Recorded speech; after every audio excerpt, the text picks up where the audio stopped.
नमस्कार, पटना दूरदर्शन में आपका स्वागत है। हम एक बार फिर आपके सामने हाजिर हैं अल्पसंख्यकों के कल्याण से संबंधित बहुत सारी महत्वपूर्ण जानकारियों को लेकर। जैसा कि आप जानते हैं कि आज आज़ादी के 60 वर्षों के बाद भी इन अल्पसंख्यकों की शैक्षणिक, आर्थिक, राजनीतिक एवं सामाजिक स्थिति में जो परिवर्तन होना चाहिए वो नहीं हो पाए हैं। मगर फिर भी केंद्र सरकार और राज्य सरकार दोनों के परस्पर सहयोगों से इन अल्पसंख्यकों के उत्थान के लिए बहुत सारी योजनाएं चलाई जा रही हैं।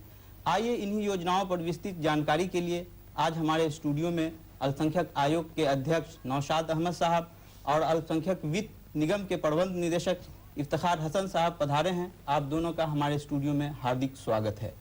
सबसे पहले नौशाद अहमद साहब, आप ये बताएं कि आज़ादी के 60 वर्षों के बाद भी इन अल्पसंख्यकों की शैक्षणिक स्थिति और सामाजिक स्थिति में अभी तक कोई परिवर्तन नहीं हो पाए हैं।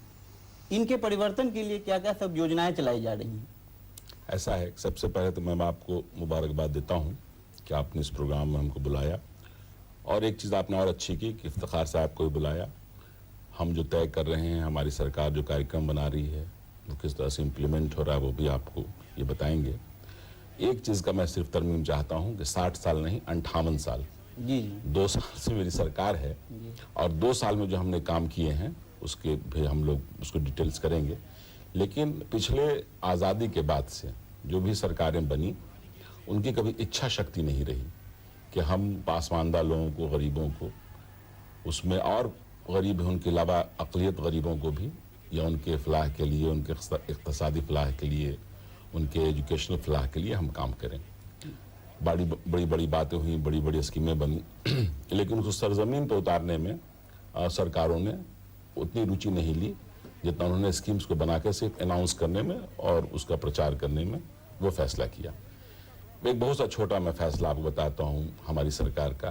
पिछले 15 अगस्त को माननीय मुख्यमंत्री जी ने ये घोषणा की कि मदरसा में पढ़ने वाले बच्चे और बच्चियाँ यदि आज से चाहेंगे तो सामान्य स्कूल में भी शिक्षा ग्रहण कर सकते हैं।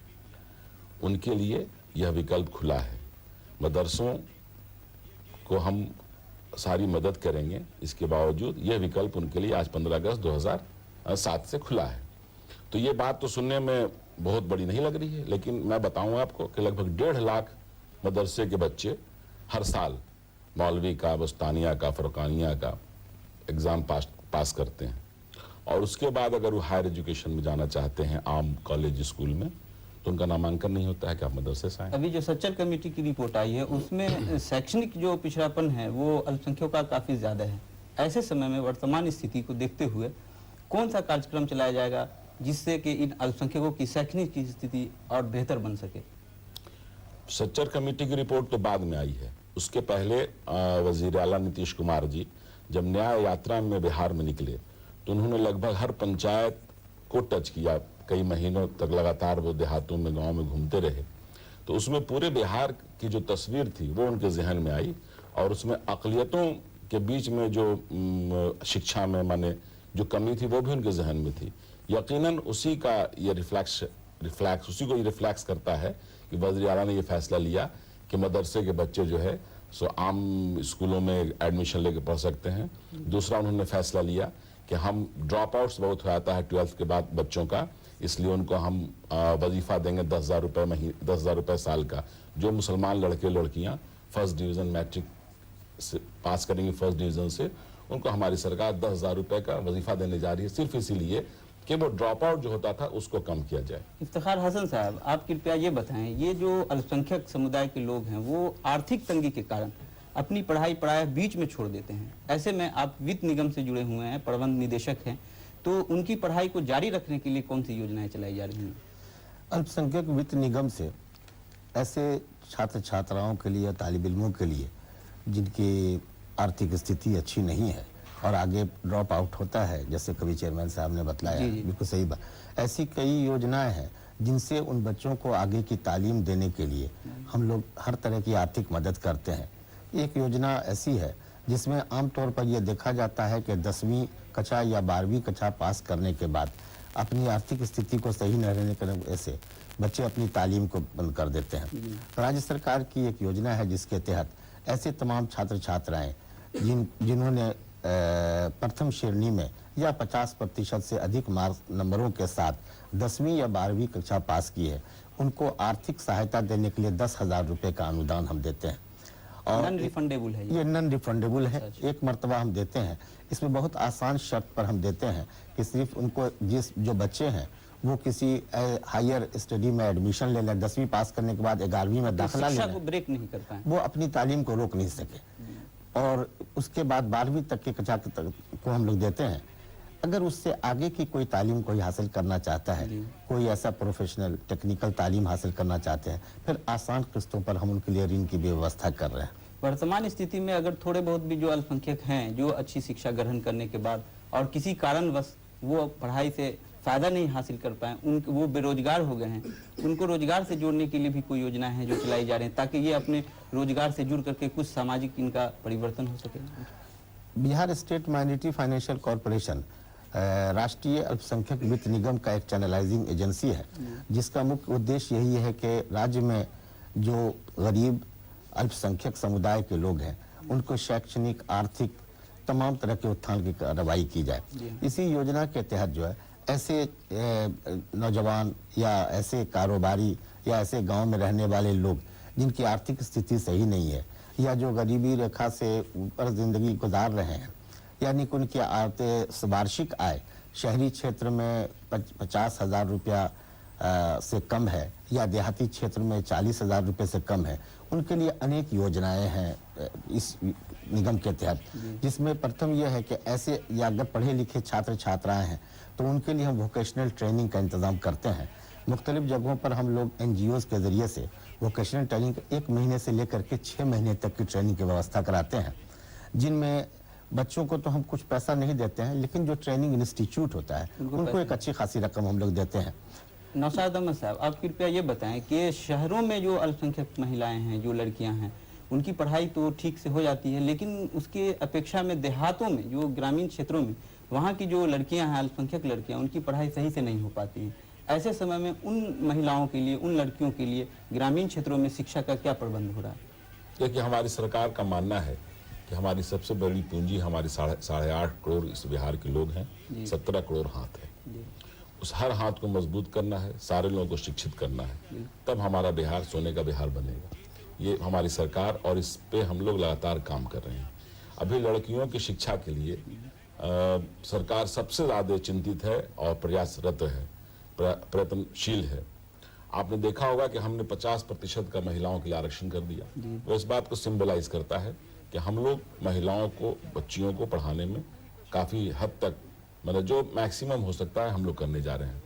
इस दिशा में कई कार्यक्रम शुरू हो गए हैं, कई पाइपलाइन में हैं, और ये सबसे अहम हमारा, सबसे इम्पोर्टेंट हमारा ये एजेंडा है कि हम साहब यहाँ शिक्षा को हर हाल में घर घर तक पहुँचाएंगे। आज भी अल्पसंख्यक प्राय देखा गया है कि जो गांव क्षेत्रों में जो हैं, जो ग्रामीण क्षेत्रों में हैं, वो गंदी या मलिन बस्तियां में रहने को मजबूर हैं, बहुत परेशान हैं। उनके लिए ऐसी कोई आवासीय योजनाएं हैं जो उनको अच्छा सा मकान सहूलत फराहम कर दें, जो उनकी स्थिति कुछ बेहतर बन सके? ऐसे में कोई योजना या कुछ कार्यक्रम जो चलाए जा रहे हैं अल्पसंख्यकों के लिए? ये हमसे ये इफ्तिखार है। आपसे बोल रहे हैं। अच्छे, ऐसा है कि आप, मुझे जहाँ तक जानकारी है, इंदिरा आवास एक हमारा कार्यक्रम है जिसके तहत हम लोग प्रॉपर्टी लाइन से नीचे जो लोग BPL सूची के लोग हैं उनको हम लोग रहने की उनकी व्यवस्था करते हैं। ये पुराना कार्यक्रम है और इसको हम लोग चला रहे हैं, और इसमें हम लोग की कोशिश है कि जो अक़लियत के लोग हैं, जिनके बीच में पासमानदगी है, वो जिनके पास घर नहीं है या छोटे से झोपड़ीनुमा मकान में रहने के लिए मजबूर हैं, उनको इस कार्यक्रम में हम लोग सम्मिलित करें। इफ्तिखार हसन साहब, आप कृपया ये बताएं कि अभी साइंस एंड टेक्नोलॉजी का ज़माना है, ऐसे में बच्चों जो अल्पसंख्यक समुदाय के लड़के हैं, छात्र हैं, उनको साइंस एंड टेक्नोलॉजी में क्या क्या एडवांटेज मिल रहा है आपके वित्त निगम द्वारा? अल्पसंख्यक वित्त निगम के द्वारा एक योजना हम लोग चलाते हैं, वो जो शिक्षा ऋण की योजना है, एजुकेशन लोन का। एक तो हमने बताया कि जो वोकेशनल ट्रेनिंग का सिलसिला है, जिसमें ऐसे बच्चे जो बेसिक ट्रेनिंग लेना चाहें 1 महीने से लेकर के 6 महीने तक की, उसमें जिस ट्रेड में लेना चाहे इलेक्ट्रॉनिक्स में, कंप्यूटर में, और ऐसे रोजगार जिससे उनको रोजगार मिल सकता हो और वो इस लायक स्वावलंबी हो जाए, स्वरोजगार करने लगे, उनके लिए हम लोग वोकेशनल ट्रेनिंग चलाते हैं। फिर ऐसे बच्चे जो हायर स्टडीज़ में जाना चाहते हैं जिनका मकसद है कि इंजीनियरिंग, मेडिकल या अदर MBA या ऐसे कोर्सेज को पूरा करने के लिए, उनके लिए हम लोग बहुत आसान शर्तों पर ऋण मुहैया कराते हैं। कितना परसेंट ऋण लेते हैं आप उनसे, मतलब जो एजुकेशन लोन देते हैं तो इंटरेस्ट कितना लेते हैं आप? इंटरेस्ट रेट, सिंपल इंटरेस्ट सिर्फ 3% लेते हैं, 3% पर अवेलेबल कराते हैं। लेते हैं। और ऋण की जो वसीली है बहुत आसान शर्तों पर है। एक तो ये कि सिंपल इंटरेस्ट उस पर लेते हैं, और दूसरी बात उसकी वापसी के लिए 5 साल का वक्त देते हैं। फिर ये कि जब बच्चे कोर्स ख़त्म कर लेते हैं उसके 6 महीने के बाद से उसकी वसूली हो जाती है। आप मैक्सिमम कितना एजुकेशन लोन देते हैं? मैक्सिमम क्या है आपका जो हम टारगेट है? 5 साल तक के कोर्स के लिए 50,000 रुपया प्रति वर्ष के हिसाब से 2.5 लाख रुपए तक लोन देते हैं। मैक्सिमम 2.5 लाख तक छात्रों को ऋण उपलब्ध कराते हैं। 3% से 5%? सिर्फ 3% interest, simple interest. Simple interest के साथ आप देते हैं जी। जी। तो ये अभी जो महिलाएं हैं, जो अल्पसंख्यक महिलाएं हैं ग्रामीण क्षेत्रों में, उनको स्वरोजगार के लिए क्या क्या योजना है? किस तरह से उनको स्वावलंबी बनाने के लिए योजनाएं चलाई जा रही हैं? ग्रामीण महिलाओं के और खासतौर पर अल्पसंख्यक समुदाय से जुड़ी हुई महिलाओं के लिए अनेक योजनाएं हैं, जिसमें एक योजना तो हमने बताया जो टर्म लोन के तहत हमारी एक योजना है, जिसमें ऐसे महिलाएं या पुरुष जिनको रोजगार से जुड़ने का कोई रास्ता नहीं है, उनके लिए हम आसान शर्तों पर जो है 6% सिंपल इंटरेस्ट पर उनके लिए उनके घर में कारोबार करने के लिए, इस तरह के कारोबार को एडवांटेज, जैसे कारोबार वो पसंद करती हो। आमतौर पर ऐसा देखा जाता है कि देहात में रहने वाले लोग किसी न किसी रोजगार से या किसी न किसी खानदानी पेशे से जुड़े हुए हैं, तो उनको या तो अगर वो बड़े पैमाने पर कोई काम करना चाहे तो 5 लाख रुपए तक की हम ऋण मुहैया करते हैं। लेकिन ऐसे लोग जो कम पैसा लेकर करके अपने खानदानी पेशा को इख्तियार करना चाहते हैं, ऐसे लोगों को छोटा छोटा SHG ग्रुप बना करके, सेल्फ हेल्प ग्रुप बना करके, NGOs के जरिए से हम लोग काफ़ी संख्या में लोगों को मैक्सिमम 25,000 रुपये तक का ऋण मुहैया करते हैं। ऐसी कोई योजना बिहार में हमारी चल रही है और बड़ी तादाद में लोग इस रोजगार से जुड़े हैं। उस लोन में क्या इंटरेस्ट क्या है आपका? उसमें जब हम लोग SHG या NGOs के जरिए से जब हम लोग मारते हैं तो सिर्फ 4% सिंपल इंटरेस्ट लेते हैं, और जो टर्म लोन योजना के तहत हम जब देते हैं एक इंडिविजुअल को 25,000 से ज़्यादा के रकम देते हैं तो उसमें 6% इंटरेस्ट। नौशाद अहमद साहब, कृपया ये बताएं कि अल्पसंख्यकों के सुरक्षा का जहाँ तक सवाल पैदा होता है, तो वहाँ अल्पसंख्यकों को सुरक्षा देने के मामले में आप कहाँ तक उनको सहायता प्रदान कर रहे हैं? किस तरह से आप उनको सुरक्षा दिलाएंगे ताकि ये अपने को बिल्कुल कंफर्टेबल महसूस करें? एक तो ये है कि पिछले 2 साल, 2.25 साल से मेरी सरकार है, तो आपने देखा होगा कि कई ऐसे मौके आए जब कोशिश ये हुई कि साहब अक़लियतों के बीच में कुछ गलतफहमी पैदा की जाए, चाहे वो रेशमा खातून का मामला बनाया गया हो, रेशमा को, चाहे वो आपके औरंगजेब का मामला बनाया गया हो। लेकिन मैं शुक्रगुजार हूँ बिहार के अक़लियत के लोगों का, इन लोगों ने इस साजिश को समझा और हमेशा अपने आप को संयम से रखा। लेकिन जो सबसे इम्पॉर्टेंट बात है, वो सबसे अच्छी बात आपने पूछी, बड़ा अच्छा क्वेश्चन, इस पर हम बोलना भी चाहते थे कि साहब सबसे ज़रूरी चीज़ है कि आप अपने आप को सुरक्षित महसूस करें और अपने आप को आप सम्मानित महसूस करें। तो हमारी सरकार का जो सबसे पहला काम था वो यही था कि हम सुरक्षा के साथ, सम्मान के साथ प्रदेश का विकास करेंगे। उसमें हम लोगों ने 2 साल में, 2.25 साल हमारा गुजर गया, 15-16 ऐसे मामले हैं जहाँ कोशिशें हुई कि साहब वो जो वातावरण अच्छा है, कम्युनल हार्मनी है, उसको खराब किया जाए। सुरक्षा के दृष्टिकोण से जहाँ तक सवाल आता है कब्रिस्तान और मैं उसी पे आ रहा हूँ। तो ये हमारी कोशिश हुई, तो हमारी सरकार ने देखा कि साहब ये आखिर ये कम्युनल जो एटमॉस्फेयर खराब होता है, ये इसका बेस कहाँ पे है। तो उस पर हम लोगों ने सीधे उसके जड़ में हम लोगों ने काम करना शुरू किया। उसमें एक काम हमने लिया है कब्रिस्तान की घेराबंदी। कब्रिस्तान की घेराबंदी चूंकि एक इम्पॉर्टेंट है, इसलिए हम उसको चाहते हैं थोड़ा डिटेल ब्रीफ कर देना। अभी तक कितने कब्रिस्तानों की घेराबंदी हो गई है पूरे बिहार में? पूरे बिहार के कब्रिस्तानों की घेराबंदी की जाएगी। एक, सारे डिस्ट्रिक्ट मजिस्ट्रेट और वहाँ के SP उसके प्रभारी बनाए गए हैं, इंचार्ज बनाए गए हैं। नंबर 2, नंबर 3, सारे डिस्ट्रिक्ट मजिस्ट्रेट से पूछा गया है कि वर्ष 2006-2007 में अपने आप, एक पहला सवाल उनसे ये किया गया है, पहला क्वेश्चन है सरकार का, मैं क्वेश्चन नहीं, मैंने उनसे पूछा गया है कि साहब आपके यहाँ कितने कब्रिस्तान हैं। एक, नंबर 2 कि आप 2006-2007 में कितना कब्रिस्तान घेर सकते हैं। नंबर 3 कि इसके लिए आपको कितना पैसा चाहिए। तो पहले क्या था कि पहले चूंकि कब्रिस्तान को घेरना नहीं था, सिर्फ एक कार्यक्रम चलाना था इसका, तो कभी उसमें 2 करोड़, कभी 3 करोड़, कभी 1 करोड़। अभी तक जो एक अभी जो हम लोग टोटल है, टोटल फिगर में जो है। अभी जो हम लोगों की योजनाएं बनी हैं, उस हिसाब से आज के डेट में जो कब्रिस्तानों की लिस्ट हमारे डिस्ट्रिक्ट मजिस्ट्रेट्स ने पटना को भेजा है, उस हिसाब से 450 करोड़ रुपया कब्रिस्तान की घेराबंदी में लगेगा।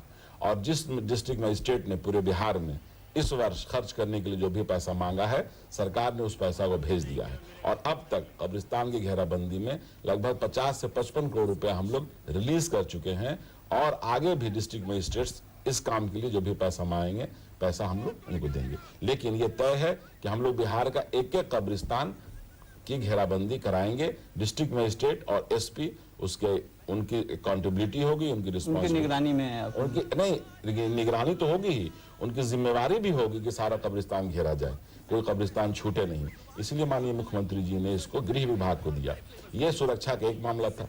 दूसरी हमने ये कोशिश की कि सारे लोगों में कॉन्फिडेंस डेवलप किया जाए। आप ही के दूरदर्शन पे एक कार्यक्रम हुआ था जिसमें एक लाइव प्रोग्राम हुआ था मेरा, उसमें मैंने अपना मोबाइल नंबर दिया था और तमाम बिहार के मुसलमानों को ये कहा था कि साहब, अगर आप कहीं पर महसूस करते हैं कि कोई आदमी फिरकावाराना फसाद पैदा करना चाहता है, तो आप तुरंत हमको खबर कीजिए। मेरा मोबाइल रात भर खुला रहता है। लेकिन आप लोग कहीं पर कानून हाथ में न लीजिए। आप बिहार सरकार के फैसले का, उनके एक्शन का इंतजार कीजिए। हमारे डिस्ट्रिक्ट मजिस्ट्रेट और एसपी को सीधे डायरेक्शन है कि हम किसी भी हाल में कॉम्युनल एटमॉस्फेयर को खराब होते नहीं देख सकते, नहीं बर्दाश्त कर सकते। के लिए ये अल्पसंख्यकों का जहाँ तक मामला है, ये सरकारी और गैर सरकारी नौकरी में बहुत पीछे हैं। तो इनकी भागीदारी जो सुनिश्चित होगी या सरकारी नौकरी में, उसको किस प्रकार से आप लोग चलाएंगे, किस कार्यक्रम के द्वारा इसको अच्छे तरीके से लाएंगे ताकि इनकी भागीदारी सुनिश्चित हो सके? नहीं, हम लोग तो इसको चला रहे हैं ना। अभी हमारे यहाँ देखिए, अभी हमारे यहाँ शिक्षकों की बहाली हुई। आप लोग जनरली से जुड़े हुए लोग हैं, आप इसको पता कर लीजिए। पूरे बिहार में जो शिक्षकों की बहाली हुई, उसमें अकलियत के लोग कितना है, कितनी उनकी बहाली हुई। जी। तो इसमें अकलियतों के अलावा भी, जैसे इसमें सिख, ईसाई, बौद्ध समुदाय के लोग भी आते हैं, उनका क्या प्रतिनिधित्व है? सबका वही है। वो तो देखिए, वहाँ तो हमारा एजेंडा क्लियर कट है कि हम जो है सो तमाम शिक्षित लोगों को उनके लिए रोजगार मुहैया कराएंगे। एक रोजगार हमने मुहैया कराया शिक्षा विभाग का, जहां हमने शिक्षकों को बहाल किया। तो उसमें जो लोग उसका जो नॉर्म्स था उसमें आए, उनकी बहाली हुई है। और आगे भी 1.5 लाख 2 लाख लोगों की होनी है, उसमें होगा। इफ्तिखार हसन साहब, आप वित्त निगम के प्रबंध निदेशक हैं। आप कृपया ये बताएं कि केंद्र सरकार दोनों अल्पसंख्यक वित्त निगम को कितना पैसा फराहम कर रही है, कितनी पैसा कलेक्ट करा करके किस किस फील्ड में उसके ऋण को और उस सुविधा को प्रदान करने जा रही है, ताकि अल्पसंख्यक ज़्यादा से ज़्यादा इससे लाभ अर्जित कर सकें? जहाँ तक राज्य सरकार की योजनाओं का प्रश्न है, तो राज्य सरकार की 3 योजनाएं अल्पसंख्यक वित्त निगम से हैं, जिसमें एक है ऐसे छात्र छात्रा जो टेक्निकल इंस्टीट्यूट में एडमिशन लेना चाहते हैं, इंजीनियरिंग, मेडिकल, MBA या उस तरह के जितने भी कोर्सेज हैं, प्रोफेशनल कोर्सेज के लिए। और फिर ऐसे छात्र छात्रा जिन्होंने अपनी तालीम पूरी कर ली है और कॉम्पिटिटिव जॉब में अपियर होना चाहते हैं, BPSC, सेंट्रल सर्विसेज और रेलवे सर्विसेज, बैंकिंग, इस तरह की ये कंपटीशन में शामिल होने के लिए ऐसे 1000 छात्र छात्राओं को कोचिंग कराने की सरकार की योजना है। ये केंद्र सरकार की योजना नहीं, ये राज्य सरकार की योजना है। राज्य सरकार सहयोग कर रही है। राज्य सरकार पूरी राशि दे रही है। राज्य सरकार ने पूरी राशि दी है। इस मद में 2007-08 के लिए 1 करोड़ रुपया विमुक्त किया गया है, जो इस योजना के तहत ऐसे छात्र छात्राओं को 1000 बच्चों को कोचिंग कराने के लिए जिसकी व्यवस्था हो रही है। ये मेडिकल के क्षेत्र में भी है? ये मेडिकल, इंजीनियरिंग और उससे जितने भी प्रोफेशनल कोर्सेज होते हैं, उसमें पहला चीज एडमिशन के लिए और दूसरा जॉब हासिल करने के लिए। तो हर तरह, इसमें कोई लिमिट नहीं है कि किस तरह के कंपटीशन की तैयारी करना चाहते हैं, सबके लिए अलग अलग व्यवस्था की गई है। दूसरी चीज़ ये है कि जो बच्चे अपनी तालीम आगे बढ़ाने के लिए सक्षम नहीं है, उनके लिए हम लोगों ने जो राज्य सरकार की योजना है, स्कॉलरशिप की योजना है, इसके लिए भी एक बड़ी राशि सरकार ने विमुक्त की है। 2006-07 में जो राशि विमुक्त की गई थी वो सिर्फ कम स्टूडेंट के लिए किया गया था, लेकिन 2007-08 के लिए सरकार ने एक बड़ी राशि विमुक्त की है, जिसमें 1000 से ज़्यादा छात्र को, लगभग 5 से 5500 छात्रों को उसमें शामिल किया गया है। और सरकार ने एक क्राइटेरिया निर्धारित किया कि जिस बच्चे ने भी फर्स्ट डिवीज़न से मैट्रिक या +2 पास किया, उसमें हर एक छात्र को 10,000 रुपया। किस बोर्ड के द्वारा? उसमें बिहार एग्जामिनेशन बोर्ड है और उसमें सीबीएसई, आईसीएसई, यहाँ तक के मदरसा बोर्ड के भी जो छात्र हैं उनको भी शामिल किया गया है। कैसे छात्र जिनकी आर्थिक स्थिति, जो क्राइटेरिया हमने पहले बताया था, वो क्राइटेरिया है और उसके तहत फर्स्ट डिवीजन से पास करते हैं तो उनको 10,000 रुपया अनुदान देने का है। केंद्र सरकार और राज्य सरकार दोनों की कितनी राशि मिलती है यहाँ आपको? जहाँ तक माइनॉरिटी फाइनेंशियल कॉर्पोरेशन में सरकार की जो नेशनल माइनॉरिटी फाइनेंशियल कॉर्पोरेशन से अलग अलग योजनाओं के तहत अलग अलग राशि मिलती है। जैसे कि 5,85 लाख रुपया टर्म लोन के तहत मिलता है, जिस राशि सालाना इस साल का बजट 2007-8 के लिए जो बजट मंजूर किया गया है, जिसमें 5,85 लाख रुपया वो टर्म लोन के तहत बांटने के लिए दिया गया है, जिसको विभिन्न जिला में उसकी जनसंख्या को मद्देनजर रखते हुए हम लोग उसको बांटे। उसकी योजना तैयार हो गई और बांटने की कार्रवाई भी शुरू हो गई है। आप अल्पसंख्यकों के कल्याण से संबंधित बहुत सारी महत्वपूर्ण जानकारियां अभी हमारे दर्शकों को अल्पसंख्यक आयोग के अध्यक्ष नौशाद अहमद साहब और अल्पसंख्यक वित्त निगम के प्रबंध निदेशक इफ्तिखार हसन साहब बता रहे थे। दर्शकों, जैसा कि आप जानते हैं कि इन अल्पसंख्यकों के कल्याण के लिए जितनी भी योजनाएं हैं उनको जब तक सुचारू ढंग से लागू नहीं की जाएंगी उस वक्त तक अल्पसंख्यकों का समुचित विकास संभव नहीं हो सकेगा। अल्पसंख्यकों के कल्याण से संबंधित हमारा विशेष कार्यक्रम प्रत्येक माह के चौथे एवं अंतिम शुक्रवार को पटना दूरदर्शन से शाम 4 बजे देखा जा सकता है। तो हम एक बार पुनः अल्पसंख्यक आयोग के अध्यक्ष नौशाद अहमद साहब और वित्त निगम के प्रबंध निदेशक इफ्तिखार हसन साहब को धन्यवाद देते हैं कि इन्होंने अपना बहुमूल्य समय देकर हमारे दर्शकों को बहुत सारी महत्वपूर्ण जानकारियां दी। तो दर्शकों, आज बस इतना ही। नव वर्ष की शुभकामनाओं के साथ अपने दोस्त जिया अहमद को आज्ञा दीजिए। नमस्कार।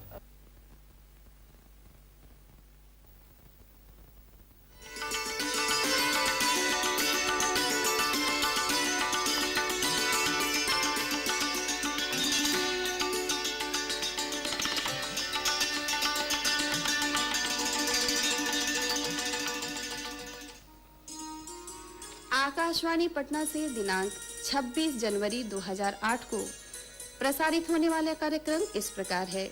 प्रातः 5:15 पर भारत और ऑस्ट्रेलिया के बीच एडिलेड में खेले जा रहे चौथे क्रिकेट टेस्ट मैच के तीसरे दिन के खेल का आंखों देखा हाल का प्रसारण किया जाएगा।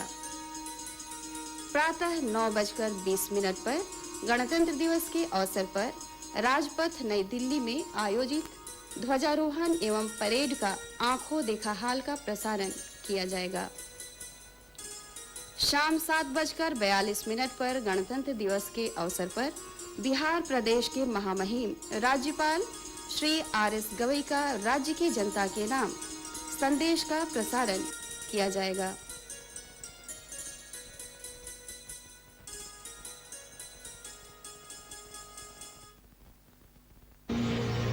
DD Direct Plus, दूरदर्शन की direct to home service. With DTH, they have now the capacity to reach out to every household in this country. जिसमें आपको मिलेंगे दूरदर्शन के 20 राष्ट्रीय, अंतर्राष्ट्रीय और क्षेत्रीय टीवी चैनल्स,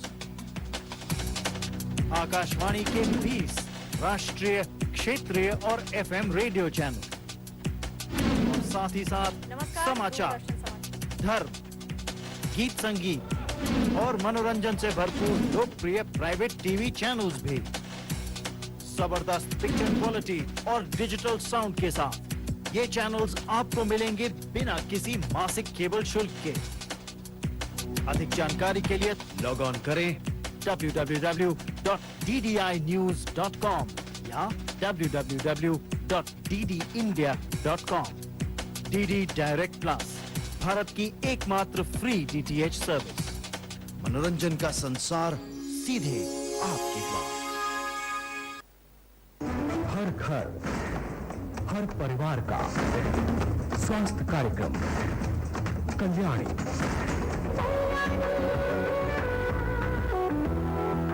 देश की मुख्य स्वास्थ्य चिंताएं,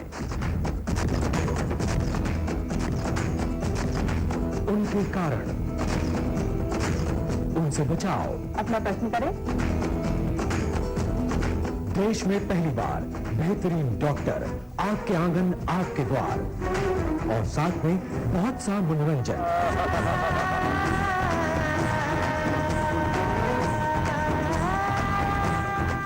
कल्याणी देखिए हर सोमवार और गुरुवार शाम 6:30 बजे, पुनः प्रसारण मंगलवार और शुक्रवार शाम 6:30 बजे। 21 केंद्रों से एक साथ प्रसारण। कल्याणी, एक आंदोलन स्वस्थ भारत की ओर। भाइयों के लिए कृषि संबंधी सामयिक और आधुनिक जानकारी तथा मनोरंजन से भरा कार्यक्रम कृषि दर्शन। साथी किसान भाइयों के लिए जरूरी सलाह, बाजार भाव और मौसम की जानकारी प्रतिदिन। देखिए किसान भाइयों का कार्यक्रम कृषि दर्शन प्रत्येक सप्ताह सोमवार से शुक्रवार संध्या 6 बजे केवल दूरदर्शन पटना से। उर्दू देखो गांव वालों, ये है कोढ़न। मुखिया जी, ये गांव में कुष्ठ रोगी खातिर कोनो जगह नहीं है, इका निकाल दो। रमा भाई, यहाँ आओ।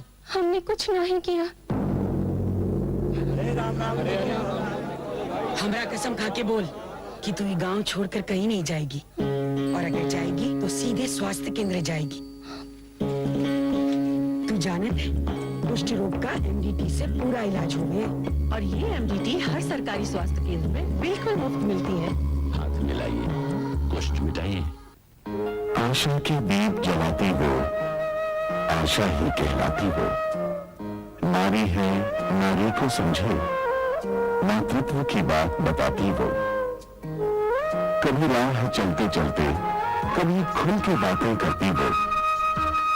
स्वस्थ बच्चे हो हर आंगन, आशा ये ले आती वो। जननी सुरक्षा की बातें जन जन को समझाती वो।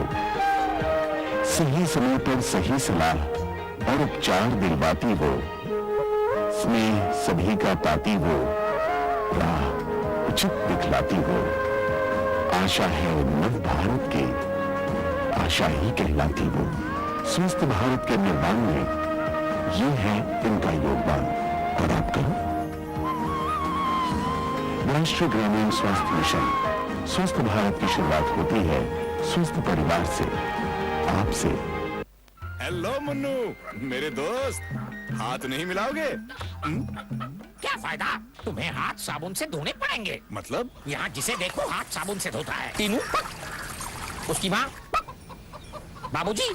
सब समझदार हैं, सब जानते हैं कि मुर्गियों की कुछ बीमारियाँ इंसानों के लिए भी खतरनाक हो सकती हैं। ये बीमारियाँ उनके संपर्क में आने से, पंखों और वीट को छूने से भी फैलती हैं। समझदार परिवार, सुरक्षित घर बार। बीमार मुर्गियों के संपर्क में आने या छूने के बाद हाथ हमेशा साबुन या ताज़ा राख से धोएं, सुरक्षित रहें। तेरे जैसा यार कहाँ?